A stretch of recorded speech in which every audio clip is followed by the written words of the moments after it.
Yes, and I'm back again with another video. Whoa. Hey guys, welcome back to my YouTube channel, and I'm back again with another video. If you are new to my YouTube channel, do not forget to subscribe, give me a thumbs up, comment on my video, share this video if you feel like there's anybody that needs to have this information. If you feel like somebody needs to hear this and like I make sense, please share this video to them or put it just on your status or on your Instagram or whatever. But do not forget to subscribe to my YouTube channel and tell a friend about Loud Violet, and that is me. Yes, LV for Loud Violet. Do not forget to add me on my socials, on my Instagram and Snapchat. Hey.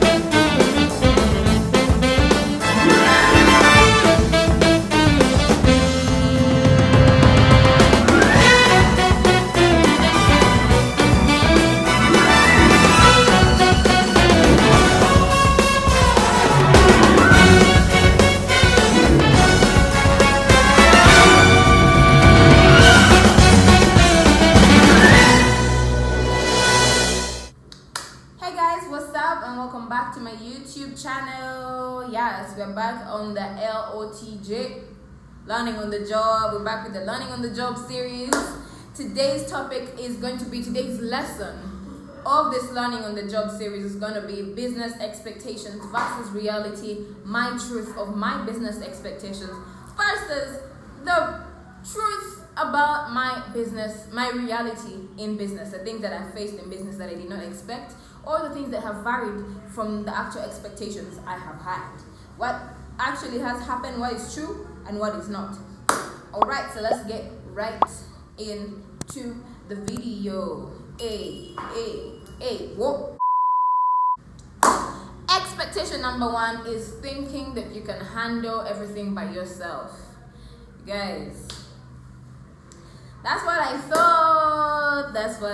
But as a solo entrepreneur, it is very, very, very tempting. I understand you guys. I hear you. Like, listen, solo entrepreneurs, I'm on your side. I hear you. You know, I feel like it's tempting to think that you can handle everything by yourself. You can do everything. You can fit every shoe. You can wear each and every shoe, especially since it's a small business. So it's easy to just, you know, coordinate this and coordinate that, coordinate this and coordinate that, because it's just starting. Why do you need all these other people? Why do you need to have all this? Why do you need to employ so many people? Why do you need help? When you can do it all yourself, it's an easy thing. As long as you know how to do your numbers, you can market for yourself using your social platform, especially for those who have like a large following. I don't, so that wasn't easy for me. But the reality is, being a jack of all trades and being a good entrepreneur is barely the same thing. It's barely the same thing. Like, you can't do everything. As much as you want to save money by taking the DIY approach to building your business and everything, it is going to cost you. It's going to cost you more than you can ever imagine. Like, if you keep piling, I feel like as a CEO/business owner, or whatever you want to call yourself, or whatever you prefer to be called, as the business owner, the more you heap onto your plate, the worse it is. How? You're going to end up dividing your attention in so many different places, because this is going to need attention, then later you'll discover this needs attention, that this needs attention, and then you'll figure that at the end of it all, it's your accuracy, your accuracy, your efficiency, and henceforth, your results. Your results are just going to be the things that the one is gone. Your accuracy, your efficiency, and results will be the sufferers. Yes, they'll be suffering, and that will not be a good thing. You know, they'll be suffering, and you don't want to do that. So basically, what's the lesson that I've had to learn from that is to focus on the strengths, on my strengths. You need to play to your strengths. Expectation number one is thinking that you can handle everything, but reality is you actually need to play to your strengths. You need to focus on your strengths and then find supplements for your weaknesses. I own a salon, but I don't know how to do anything. You know, I might know how to do the things that I've learned how to. Okay, I can't say I don't know how to do anything because it's been like 4 months now, and I can pick up on a few things that I see, but I can't be the receptionist, be the accountant, be the sales marketing manager, and still be the same person who's going to do the hairdressing, and still be a YouTuber, and still be a person, and still blah blah blah, and then be sane. You know, that's all a bit too much to handle at the same time. About this whole accuracy thing, I've seen it has affected me, but that's a story for another day because I'm trying to not make this video long. Okay, let me just tell you the story. Yeah, so about the point that I just said right now about the whole heaping your plate up and having your attention divided into different places. You find that the accuracy and results will suffer. How it happened to me is that is that correct English? How it happened to me,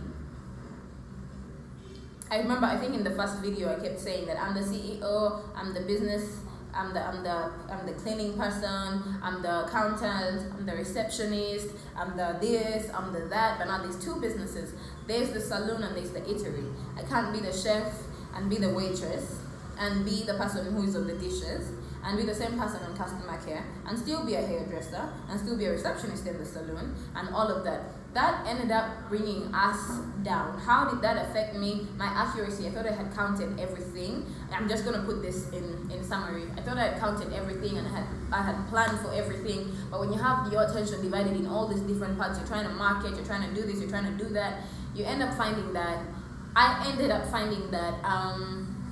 all the costs I had put, like my price list for Munchies is the eatery. I'm pointing there because I can see it's right there. Yeah, at the eatery, the whole menu was being given. I think the whole menu that we had set up, the cost of the food that is on the menu, the cost of the food that's on the menu was a big disaster. How? Everything was being sold on a loss, like a major loss. The only thing that was making profit was, I think, about what? There was only one thing that was making profit, and it was only making profit of 800 Ugandan shillings. Guys, that's not even $50, okay? That's not even £1. Like, that's the only thing there was only one thing that was making profit, a profit of 800 shillings. 800 Ugandan shillings. And then after I did that, I was like, you know what? I actually need to sit down. And this was like 3 weeks ago. I need to actually sit down for Munchies. It was about a month ago, and then about 3 or 2 weeks ago, something, I had to do the same thing for Tresses in the saloon, and that's where I'm at right now. Follow our Instagram page, and also feel free to give us a thumbs up and like our page on Facebook, Tresses UG. Yeah, for Tresses, I decided to do the same thing, and I found that there was a few other things, several things that they're not as bad and not as many as Munchies. It's not as bad as Munchies, you know. But for Tresses, I ended up discovering that we also had a few things where we miscosted, if that's a real thing. Yeah, we miscosted, and it was a disaster. It was a disaster because, you know, when you're thinking that you're operating on profit when there's actually no profits, because at the end of the month you're like, what? Where is the money? You know? But then you see it coming in, but as it comes in is the way it goes out. Like, the Munchies thing especially pained me, guys. It pained me. Anyway, moving on to the next expectation versus reality is the freedom factor. I feel like everybody that's trying to start a business, or most people, you'll find that 9 times out of 10, like somebody I know would say, the whole 9 times out of 10 is that they expect freedom when they open their own business. They get to choose their own hours, when they can start work, when they can finish work, who they get to work with, when they can have their vacations and all of that. That might be true. That might be true. But the expectation is I mean, the reality is, I still get to choose my hours, but then at the end of the day, you realize that there's a little bit of inefficiency that happened that could have been avoided if you were around. I still choose my hours. I choose when I have my day off. I used to have my days off on Monday. Okay, that lasted only 3 weeks. Then I had to shift it to Thursday. That also lasted only 3 weeks. And then I'm here every day, Monday to Sunday, because you know when you're the vision bearer, so many things happen. But anyway, the reality is, whereas that is true, the whole freedom of choosing your own hours and blah, blah, blah, I feel like there's not as much freedom involved as you think. What? Do you get me? Okay, there's freedom, but it's not as much freedom involved as you think. I feel like as an entrepreneur, because you're ultimately responsible for the success or failure of your business venture, you are the responsibility. If it fails, that's you. If it works, that's you. It depends on how much you put in it. As the entrepreneur, because of that being your responsibility, you'll work even harder. You have to work even harder. There's a lot of pressure involved with becoming a business leader. A lot of pressure. First of all, because even your staff think that they can look up to you. They're expecting that you know it all and everything. So I kept getting workers in the salon that always thought that because I'm the manager, I know. You know what I mean? Because I'm the one who sits at the reception, that means that I must know everything. They would ask them, I would have like professionals and they would ask me questions and I'm just like, But then eventually I just had to be truthful and tell them, listen guys, I'm not very skilled in this area. Like I don't know anything. I know what I know that I've seen people do, but like I didn't study for this. I've never done cosmetology. I do economics, international trade and economics. Anyway, long story short, there's a lot of pressure involved in becoming a business leader, which is one of the reasons that I feel like most people crack at the start, especially in the starting stage. Starting stage, most people assume that it is within the first 2 to 6 months of the business. But really, the starting stage can be almost up to 2 years of the business. There's so many lessons you can pick up. But during those 2 years, you find that so many people will think they're being patient for 2 years and then just decide to stop because it's a lot of pressure. I'm not even joking, like I have cried. I'm not playing with you. I have actually cried because of the business. I've gotten stressed, I've gotten demotivated, but I've been so demotivated and felt so sad because of the business. Do you get what I mean? Like in the first stages, you have to always ensure that you keep, not just in the first stages, because also it gets to a point where business is really low, like currently at Tresses and at Munchies not so much, but Tresses, business is like at the lowest I've ever seen it at. It's very easy to get demotivated, but you have to always find ways to keep yourself demotivated and remember to gather as much love and support from your family and friends. It doesn't mean that they have to support you by coming. I talked about this. They can support you in different ways. My family, I know, it prays for me. It prays with me. It's in my corner. It's going to promote me. They're going to get me opportunities. That is why Munchies isn't doing so bad. But you know, with hair and food business, there are two different types of businesses. Not getting into those details, but make sure that you get as much support from your family as friends. Remember, and friends, sorry. And remember to keep yourself motivated. Find ways of keeping yourself motivated. You know, take a break if you have to. Do things that you love, even at work. I like to color. Usually when I get stressed, they call it adult therapy. So usually I have a book for coloring. So sometimes when I get stressed, you find me sketching and doodling these things and coloring and everything. But yeah, being an entrepreneur doesn't mean that it's gonna be easy. I'm not even playing. Being your own boss is not the easiest thing in the world. Like I just said, from this reality, it is hard. But that doesn't mean that it isn't worth it. It depends on you. If you want to work a 9 to 5, that is no problem because I had to work a 9 to 5. I work a 9 to 5 and I'm a student at the same time so that I could get here. But even then still, I reached the point where I need to make more money for the business, to inject into the business because that's how you're getting slow.